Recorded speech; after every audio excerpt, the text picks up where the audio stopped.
विदिताखिलशास्त्रसुधा जलधे महितोपनिषत् कथितार्थनिधे हृदये कलये विमलं चरणं भवशङ्कर देशिकमे शरणम् करुणावरुणालय पालय मां भवसागर दुःखविदूनहृदं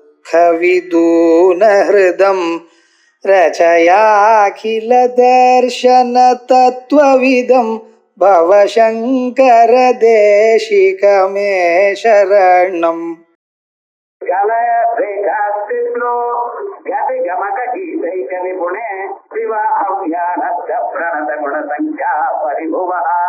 विराजन्ते नानाविध मधुर रागा कुलभुवां त्रयाणां ग्रामाणां विधियवतिमान इवते கலே ரேகாஸ்தில இந்த கழுத்துல மூணு கோடு தோன்றதா இங்க கழுத்தை அந்த கழுத்துல 3 கோடு இருக்கு. அது என்ன சொல்றது? உத்தம ஸ்திரீகளுக்கு உத்தம புருஷாளுக்கு மனுஷாளுக்கு 3 இடத்துல 3 கோடு இருக்கும். நெத்தியில 3 கோடு, கழுத்துல 3 கோடு, வயசுல 3 மடிப்பு. இது சாதாரணமா இருக்கு. இது என்ன சொல்றதுன்னு அது உத்தம புருஷான்னு சொல்றது. அதுக்காக நம்ம விபூதி வச்சோ இல்ல இந்த கயிறு மேல டெய்லி ஏதோ பண்ணியோ இல்ல பண்ணக்கூடாது. ஆனா நேச்சுரல் அந்த 3 கோடு என்ன சொல்றதுங்கிற கலே கழுத்துல இருக்கிற 3 கோடை பத்தி தான் இப்ப பேசிட்டு இருக்கோம். கலே ரேகா 3 கோடு இருக்கு, கழுத்துல 3 மடிப்பா இருக்கு. அது என்ன சொல்றது? கதிகமக கீதை கலிபொனே. அவ்வளவு அழகா சங்கீதத்தை பாடிட்டு இருக்க. இந்த சங்கீதத்துல கதி கமகம் ஒவ்வொரு ஸ்வரத்தையும் அசைவுதல். கதி கமக கீதை கலிபொனே கீதி அது எப்படி பாடுறது, அந்த அந்த அவையில அழகா பாடுறதுங்கிறது சொல்றாங்க. அது காட்டுறதா அந்த 3 கோடுகள். ஒரு கோடு கதியில் அந்தரகதி, தாரகதி, சீக்கிரமா படித்து பாடுறது. அது முதல் காலத்துல பாடுங்க, 2வது காலத்துல பாடுங்க. சங்கீதத்தை சொல்லுங்க. இந்த வர்ணம் 4 காலத்துல பாடுங்க. அதிவேகமாகவும் பாடணும், விதானமாகவும் பாடணும். அதை பார்த்து பிராக்டிஸ் பண்ணி கொடுத்துருக்காங்க. அப்படி இருந்தா பாடினதான் வந்திருக்கு. அந்த சங்கீதத்துல வாய் பாட்டிலையும் சரி பரதநாட்டியத்திலையும் பற்றி விசேஷமா நல்லா பிராக்டிஸ் பண்ணுவோம். அந்த கத்தி தெரியணும், அதுக்கப்புறம் கமக்கம் தெரியணும். அந்த ஒவ்வொரு ஸ்வரமும் அந்த இடத்துல இருந்து கொஞ்சம் அந்த அசைகிறது. அது இருந்தா ரொம்ப ரசிக்க வரும். அது விசேஷமாக பிராக்டிஸ்னாலதான் வரும் கமக்கம்னு. அதுக்கப்புறம் அந்த கீதமானது எப்படி பாருங்க. கீதை கேள்வி போனே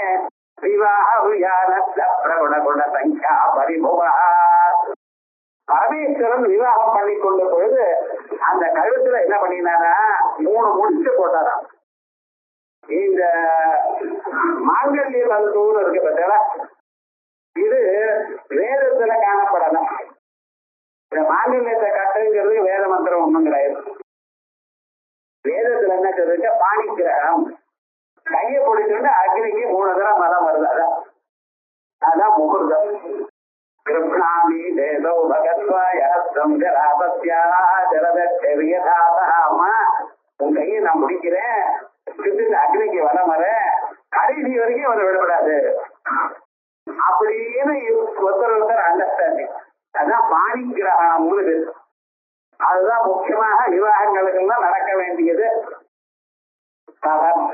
சொல்லல எதுக்கு கை பிடிக்கணும் அப்படிங்கிற அளவுக்கு இந்த கையை பிடிக்கிறது இப்ப எல்லாரும் வந்து டேக்கன் கொடுக்குறா தப்பு. அதுலயும் இப்ப விவாகத்துல என்ன முகூர்த்தமானதுன்னு கலைஞர் அங்க இருக்கிறவங்க எல்லாரும் வந்து புருஷாஸ்திரிகள் இல்லாம அந்த மாதிரி கை கொடுக்கறது, அவர் கை கொடுக்கறது தப்பு. அப்படி பண்ணவே கூடாது. அந்த சந்தர்ப்பத்துல அவ ஒருத்தர் கை பிடிச்சிக்கணும். அவ்வளவு சொன்னா கேட்க போறாளா என்ன? எப்பவுமே கை கொடுக்க கூடாது.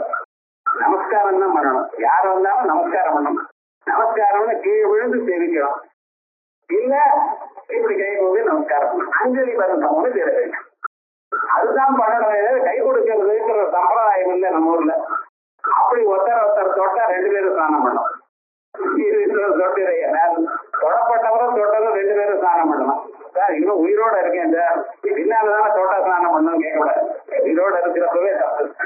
சாஸ்திரம் அப்படி சொல்றது. ரொம்ப கேர்ஃபுல்லா இருக்கணும் மனுஷன். நம்ம பாட்டுக்கு ஏதோ பண்ணிட்டு இருக்கோம். இந்த கை கொடுக்கறது இதெல்லாம் தப்பு சாஸ்திரம். ஆனா பரமேஸ்வரன் என்ன பண்ணினாரா, அம்பாளுக்கு விவாக சந்தர்ப்பத்துல 3 முடிச்சு போட்டார். இந்த 3 முடிச்சுங்கிறது அங்கிருந்து ஆரம்பிக்கிறது. சம்பிரதாயத்துல சிஷ்டாச்சாரத்துல வந்திருக்குது.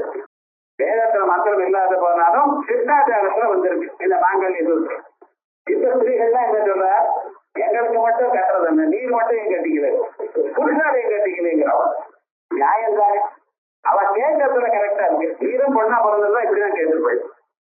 அதுக்கு அர்த்தம் பதில் சொல்லணும். நம்ம பெருமை சொன்னா இல்ல. சாஸ்திரம் என்ன சொல்றது, புருஷாளுக்கு உபநயனம், ஸ்திரீகளுக்கு அந்த ஸ்தானத்துல விவாகம். இவாளுக்கு நம்ம என்ன பண்றோம், உள்ளூர பிரம்மசூத்திரம் கேட்டிருக்கோம். அவளுக்கு அந்த சூத்திரம் கேட்கணும்னு அது அவ்வளவு. இவ எப்படி சார் பண்ணணும், தெய்வீகமான காரியங்கள் பண்ணும் பொழுது இவர் உபவீதியா பண்ணணும். பைத்திருக்கமான காரியங்கள் பண்ணும் பொழுது ஓரளவு அந்த பக்கம் போட்டுக்கணும், திறமா மாத்திக்கணும். அதே போல மானுஷ்யமான காரியங்கள் பண்ணும் பொழுது மாலையா போட்டுக்கணும். அவன் மானுஷ்யமான காரியங்கள் தான் அவன் பைத்தியமான தப்பனங்கள் பண்ண போறது இல்லை. எகையாக பண்ணும் பொழுது இவரோட இருக்க, இவர் போட்டுருக்க. இப்ப மானுஷ்யமான காரியங்கள் பண்ணும் பொழுது கழுத்துல ரவுண்டா போட்டுன்னா போதும். இப்ப அவ போட்டுருக்காரு, இவாளுக்கு இல்லையும் சொல்லக்கூடாது. இவ பூனல போட்டுக்கிறா, பூனலுக்கு பதிலாக அந்த மங்காளி சூத்திரம் அங்க இருக்கு. சார் நாங்க மங்காளி போட்டுல தெரியுது சார், நீங்க பூனல் போட்டு தெரியும், போட்டுட்டா தானே தெரியுதுக்கு நான் ஒட்டு சொல்லப்படாது. இதுல விவகாரம் தெரிஞ்சுக்கணும். ஆனா இது எதற்காக, இதனுடைய தத்துவம் என்ன நமக்கு தெரியலாம். மாங்கல் எதந்து நானேன மம ஜீவன ஹேதுனா, இவன் மாத்திரமே சொல்றான். நான் உயிரோட இருக்கணும் என்பதற்காக, என்னுடைய ஜீவனத்துக்காக. ஏன்னா இவன் உயிரோட இருக்கிறது அந்த மாதிரி கையில இருக்கு. காலவாடிக்கு சாப்பாடு போட்டதா மம ஜீவன ஹேதுனா கட்டே பத்னாமி துபகே. பகவன ஐஸ்வர்யம். இவனை கை பிடி பானை பிடிச்சவள் பாக்கியசாலிங்கிறட. அந்த அம்மாவை கை பிடிச்ச பிறகு இவன் வாழ்க்கையில முன்னுக்கு வரணும். அத சுபகேன்னு சொல்ற. கண்டே பத்னாமி சுபகே இவருக்கு சரதாம் சதம் அப்படின்னு 100 வருஷங்கள் வாழணும். நல்ல எண்ணத்தோட அதிருஷ்டத்தோட வாழணும். அது எப்ப இருக்கு, அந்த அம்மாய கையை பிடிச்ச வேலை. அதுக்காக அந்த மாங்கல்ய சூத்திரம், அந்த மாங்கல்ய சூத்திரம் கட்டினதானதுனால இவன் 2 பேரும் ஒன்னா இருப்பா.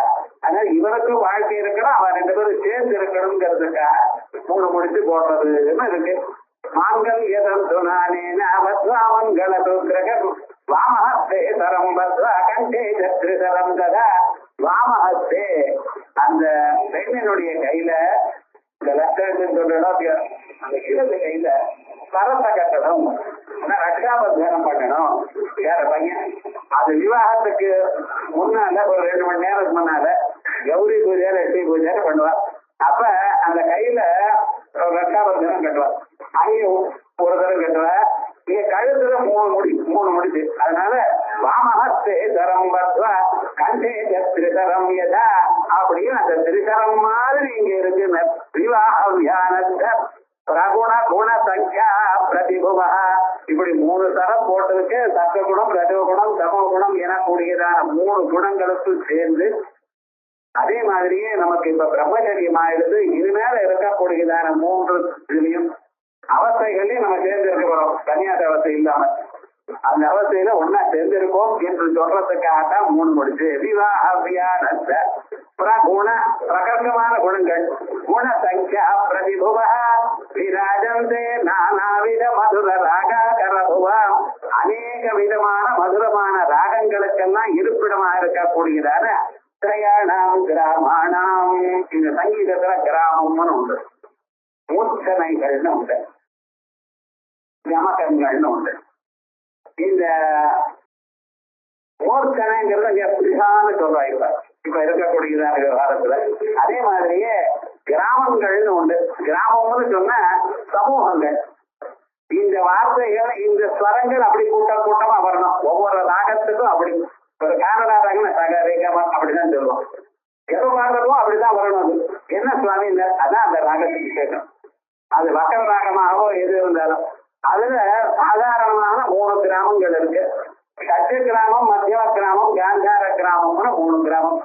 அதுல பூலோகத்தில் இருக்கக்கூடியது 2 கிராமம் தான் இருக்கான். இதுல 7 ஸ்வரங்கள்ல ஆரோராபராக கிரமங்களாக இருக்கக்கூடியது மூர்த்தனை.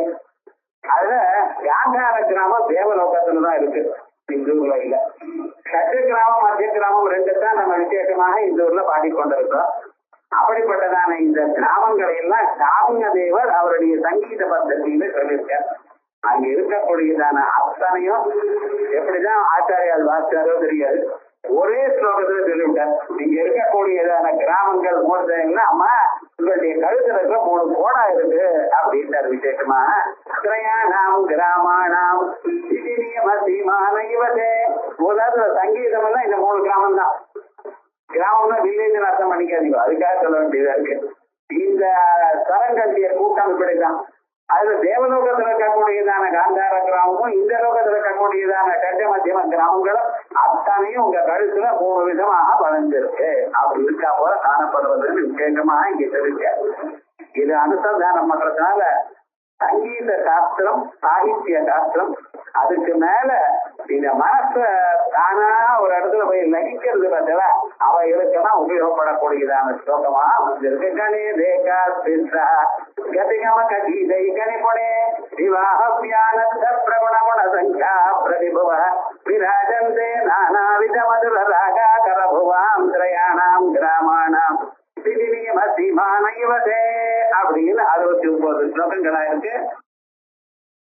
மிருணாளி மிருத்வீனாம் தவபுஜலதானாம் சதத்ருணாம் சதுர்சௌந்தர்யம் சரதிஜபவஸ்தௌலிவதனைஹி நகேப்யஸ்தந்திரப்யன் பிரதம மதனாத் அந்தகரிபோ சதுர்ணாம் சேஷ்டாணாம் சமமபயஹஸ்தார்ப்பணதியா. 70வது ஸ்லோகம். பாதாதி கேட்டாந்தம், கேட்டாதி பாதாந்த வர்ணனம்னு 2 விதமாக வர்ணனங்கள்ல அம்பாளுடைய திருவருவத்தை கேட்டாதி பாதாந்த வர்ணனம் ஆரம்பிச்சிருக்கார் ஆச்சாரியார். என்ன அம்பாள் தோணும் பொழுது சிதக்னகுண்ட சம்பூதா அப்படின்னு அக்னியிலிருந்து தோணினான். அதே போலயே நம்ம இதயத்துல தியானம் பண்ணும் பொழுது சிதக்னியா இருக்கக்கூடியதான ஹிருதயத்துல தோண ஆரம்பிக்கும். அந்த ஸ்வரூபம் முதல்ல தலையிலிருந்து தோண ஆரம்பிக்கிறது. அதற்காக அப்படியே தியானத்தை சொல்லிட்டு இருக்க. கேட்ட பாசத்திலிருந்து ஆரம்பிச்சு வரிசையாக கண்கள், புருவங்கள், காதுகள், மூட்டு, உதடுகள், முகம், கண்டம் வரைக்கும் ஆச்சு. இப்ப கிரமப்பிராப்தமா இருக்கக்கூடியதான கைகள். கைகள் அம்பாளுக்கு 4ன்னு சொல்லியிருக்கோம். இந்த 4 கைகள்லயும் 4 ஆயுதங்களை வைத்துக் கொண்டிருக்க. வெறுமன அபய முதிரை, வரத முதிரை காட்டுறது இல்லைன்னு முதல்லயே சொல்லியிருக்கேன். அம்பாளுடைய 4 கைகள்லயும் 4 ஆயுதங்கள் இருக்கு. பாசம், அங்குஷம், கரும்பு வில்லு, அதுக்கப்புறம் பானங்கள், அம்புகள். இது அம்புகள்ங்கிறது புஷ்பத்தினால ஏற்பட்ட அம்புகள். வேலை வைத்துக் கொண்டிருக்க. அந்த கைகள் எப்படி இருக்கு அப்படின்னு நாளை மிருத்வீனாம் தவபுஜலதானாம் சதத்ருணாம். 4 கைகளும் மிருணாளியும் மிருத்வீனாம் தாமரை தூண்டு மாதிரி அது ரொம்ப பார்க்கறதுக்கு கோமளமாக இருக்கு, மிருதுவாக இருக்கு. பார்க்கும் பொழுதே தெரிகிறது அத்தியந்த மிருதுவாக இருக்கு. மிருதுவா இருக்கிறதுனால அழகா இருக்கு. அதோட மட்டும் இல்லாமல் அது என்ன பண்றது நமக்கு அப்படின்னா, நமக்கு சகாயம் பண்றதுக்கு ரெடியா இருக்கான். மனுஷர்களுக்கு எந்த சகாயம் வேணாலும் அபயத்தை கொடுக்கறதுக்கு சித்தமாக இருக்கா போல காணப்படுறது. பிரணாடி மிருத்வீனாம் தவபுஜலதானாம் பொடிகளோ எனக்கூடியதான ஒரு சந்தேகத்தை கொடுக்கிறது. தவபுஜலதானாம் சதத்ருணாம் சதுர்சௌந்தர்யம் சரசிஜபவஸ்தௌசிவதனை. அந்த 4 கைகள் ஒரு சௌந்தர்யம் இருக்கு. அந்த அழகை பிரம்மதேவர் துதிக்கிறார். என்ன விசேஷம் பிரம்மதேவர் துதிக்கிறார் அப்படின்னு கேட்ட, ஒரு காலத்துல பிரம்மதேவர்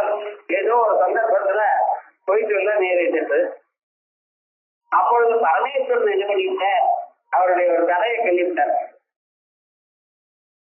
பரமேஸ்வரன் ஆதிமத்தியாந்த ரகிதர், பிகினிங்கும் இல்லை எண்ணும் இல்லை, ஒரு பெரிய ஜோதிஷு மாதிரி இருக்க லிங்கோத்பவஸ்வரூபம். அந்த லிங்கமானது எப்படி இருக்கு அப்படின்னா தேஜோமயமான லிங்கம். சாதாரணமாக வேற ஏதோ மூணு மாதிரி இல்லை, வெறும் கல்லு மண்ணு இளர பண்ணினதுல வெறும் தேஜு. இந்த தேஜோமயமாக இருக்கக்கூடியதான அந்த லிங்கம் இருக்கு. அதை பார்க்கும் பொழுது அது எங்க ஆரம்பிக்கிறது எங்க முடிகிறதுன்னு தெரியல. அப்படி இருக்கும் பொழுது அதை அறிந்து கொள்ளணும் எனக்கூடியதான அவா தேவதைகளுக்கு ஏற்பட்டது. ஏன்னா அவர் ஆதி இல்லாத ஒரு கடவுளோ இல்லையோ, அதோட உருவம் இல்லாதான ஒரு ஸ்வரூபம். ஆகையால் இந்த உருவம் இது ஒண்ணுத்தான் காணப்படுகிறது, தேஜஸ் ஒண்ணுத்தான் காணப்படுகிறது. தத்தேவா ஜோதிஷாம் ஜோதிஹி ஆயுர்ஹோபாசதேமிருதம் அப்படின்னு ஜோதிஷர்களுக்கெல்லாம் ஜோதிஷார். அந்த ஜோதிஷனால்தான் உலகத்தில் இருக்கிற எல்லா பொருளும் ஆகப்படுகிறது. இருட்டுல ஏதாவது பொருள் இருந்தாலும் தெரியுமோ நமக்கு தெரியாது. அப்ப இருட்டு நீக்கி அதுக்குள்ள வெளிச்சம் வேணும். அந்த வெளிச்சத்தினால்தான் பொருள்கள் அறியப்படுகிறது. சாதாரணமான பொருளானது நம்ம கண்ணால பார்க்கக்கூடியதான உருவமானது நான் வெளிச்சத்துல பார்க்கிறோம்.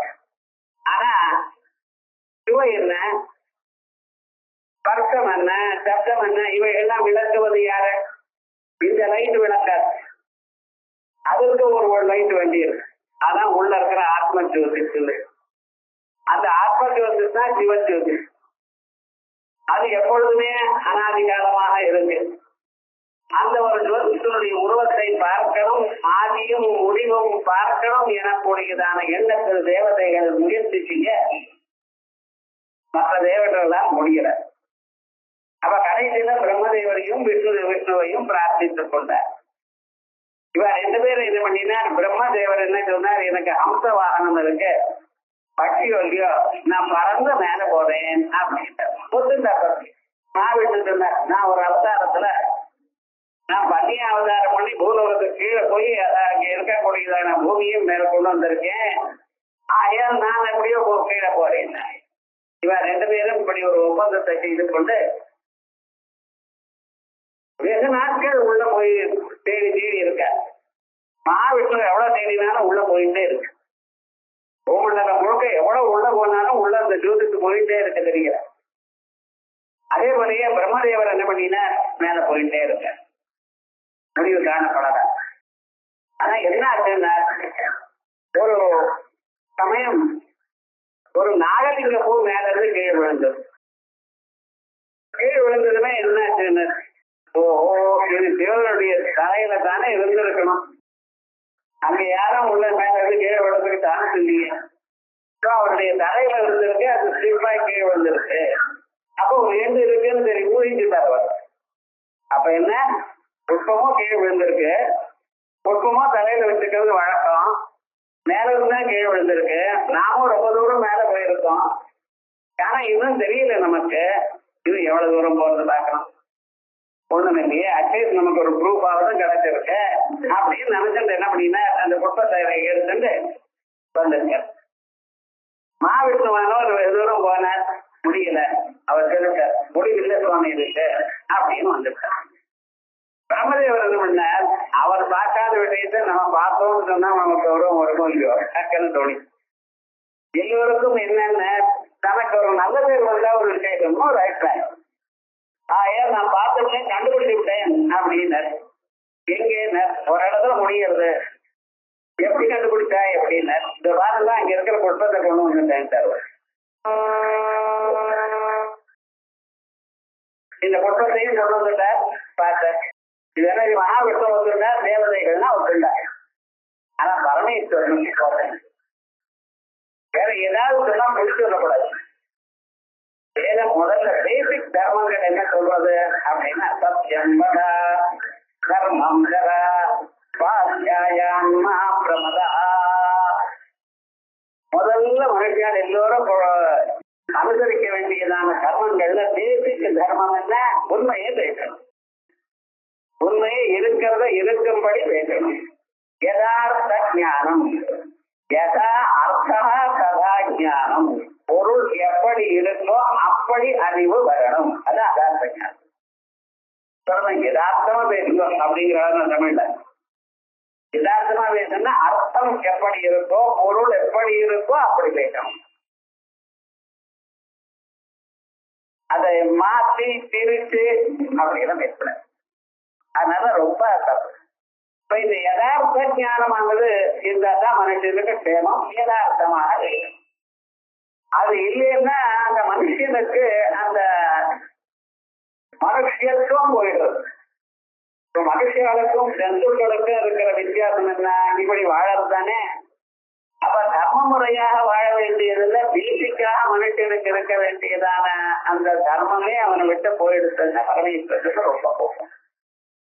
அதுலயும் யாரு சார்னார்? பிரம்மதேவர் முதல்ல பிறந்தவர். இரண்யகர்ப்பத்ரமவத்கதாக்ரே பூதஸ்ய அதஸ்மதிரேகாதே ததாகார பிரதிநித்யாம் தேமாம் தஸ்மை தேவாய அபிதாமி தேமா அப்படின்னு முதல்ல பிறந்தார். அப்படிப்பட்ட அவரே போய் சொல்லலாமா? அப்ப என்ன ஆகும்? அவர் சொன்னா எல்லாரும் அதை ஃபாலோ பண்ணி விடுவார். உலகத்துல வழி என்ன? எத்யதாதரது தத்ததேவ இதரோஜனா தயத் பிரமாணம் குருதே லோகத்தனுவர்த்ததே அப்படின்னு உலகத்துல பெரியவர்களா இருக்கிறவா எதை செஞ்சாலும் அதை காப்பி அடிப்பார். அவ சொன்னபடி அவ போல நடந்துக்கணும்னு நினைப்பார். அதனால்தான் பணக்காரர்களா இருக்கிறவா, பெரிய உத்தியோகத்துல பெரிய பொசிஷன்ல இருக்கிறவா, அவெல்லாம் எப்படி இருக்கணும்? சிம்பிள் லைஃப்ல லீட் பண்ணணும். நல்ல வழியிலேயே இருக்கணும். எப்பொழுதும் தப்பு காரியங்களை பண்ணக்கூடாது. இவர் இப்படி சொன்னதுமே பரமேஸ்வரனுக்கு கோபம் உண்டு. என்ன பண்ணினார்? எந்த தலையானது அதை பேசிட்டோ அதை கிண்டி எடுத்துட்டார். கீழ் தூக்கிப்பட்டார். அன்னையில இருந்து பிரம்மதேவருக்கு என்ன ஆச்சுன்னா சதுர்முகம்னு பேர். அதுக்கு மேல பஞ்சமுகம் இருந்தது, மேல ஒரு முகம் இருந்தது, அதை கிண்டி எடுத்துட்டார். தெரிஞ்சுட்டார். அதோட இல்ல அந்த நாகலிங்க பொறுத்தவருக்கு அந்த சிவபூஜைக்கு அனர்ஹம்ட்டார். இவன் மாதிரியே இருக்கு, எல்லாம் வேற பாம்பு இருக்கும், எல்லாம் இருக்கு. ஏதோ ஒரு நாளைக்கு இதை வர 5 நாள்ல சிவபூஜைக்கு வேண்டாம். இப்படி நடந்த சங்கடம் அது மறக்கல சுவாமி அவருக்கு. அந்த பரமேஸ்வரனுக்கு பிரம்மதேவருக்கு மறக்கலை.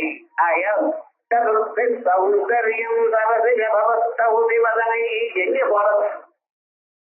உலகத்துக்கெல்லாம் பிதாஸ்தானத்துல இருக்கா கூடியதான பரமேஸ்வரனுக்கு பொம்மை கொடுத்துருக்குன்னா வேற நான் எங்க போவேன்? வேற வழி இல்லை, அம்மா கிட்டதான் போகணும். அதுக்காக அம்மாவை சோதரம் பண்றார்.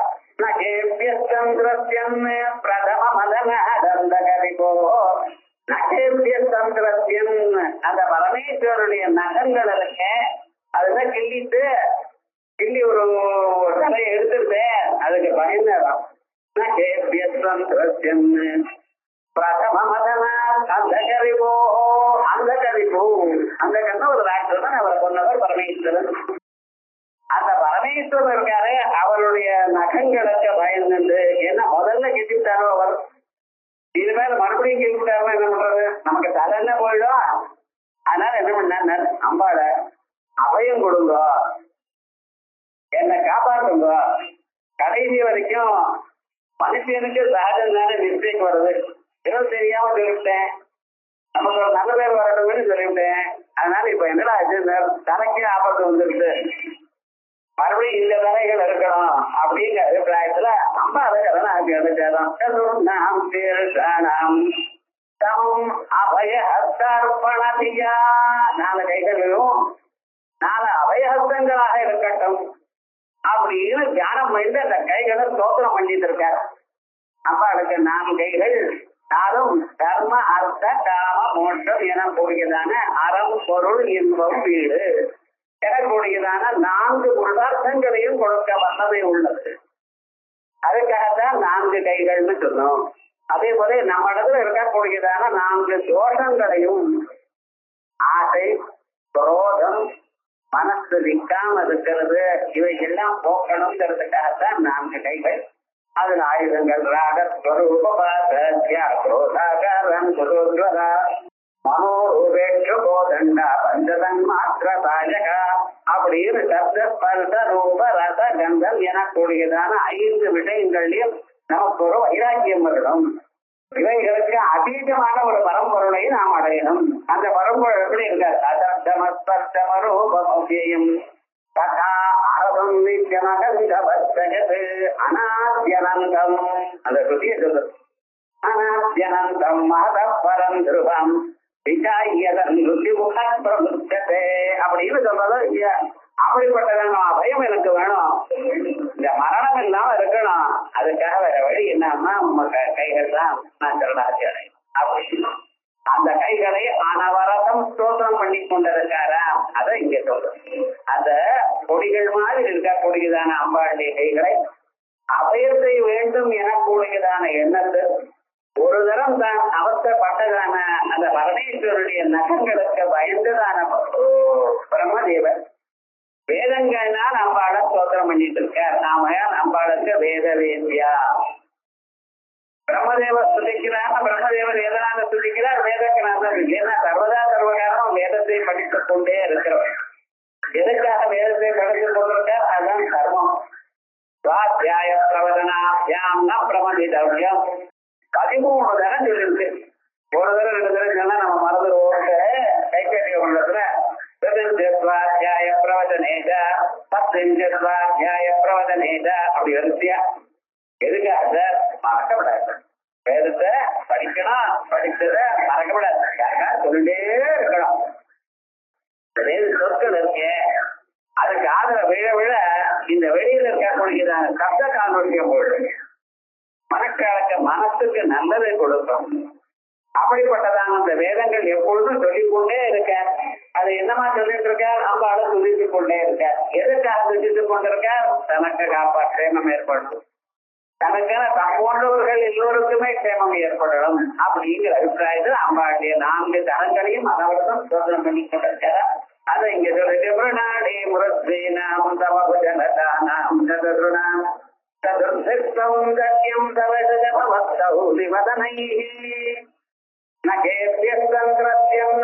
நகங்களுக்கு பயந்து. யாருடைய நகங்களுக்கு? பிரதமதனா அந்த கரிபுவாக இருக்கக்கூடியதான பரமேஸ்வரர். பரமேஸ்வரனுக்கு அந்த கரிபோ அந்த காலத்தை படித்தோள். வாழ்க்கையில் இருக்கக்கூடியதான இருட்டு, அந்த இருட்டு எனக்கூடியதான அரக்கனை அழித்து நமக்கு அறிவை கொடுக்கணும். அந்த அறிவானது அம்பாளால் தான் கொடுக்க முடியும். அதனால்தான் அம்பாளுக்கு சிவஞான பிரதாயினி. அந்த சிவஞானத்தை கொடுப்பவள். அப்படிப்பட்டதான அறிவு நமக்கு வேணும். பயம் போகணும் வாழ்க்கையில. எப்ப எந்த பயம் வரும்னு யாருக்கும் சொல்ல முடியும். உடம்பு சரியா இல்லாம போகலாம், காசு இல்லாம போகலாம், மனசுல வேற ஏதாவது கவலை வரலாம். அவை எல்லாம் போகணும்னா பகவத் அனுகிரகம் வேணும். அதுக்காக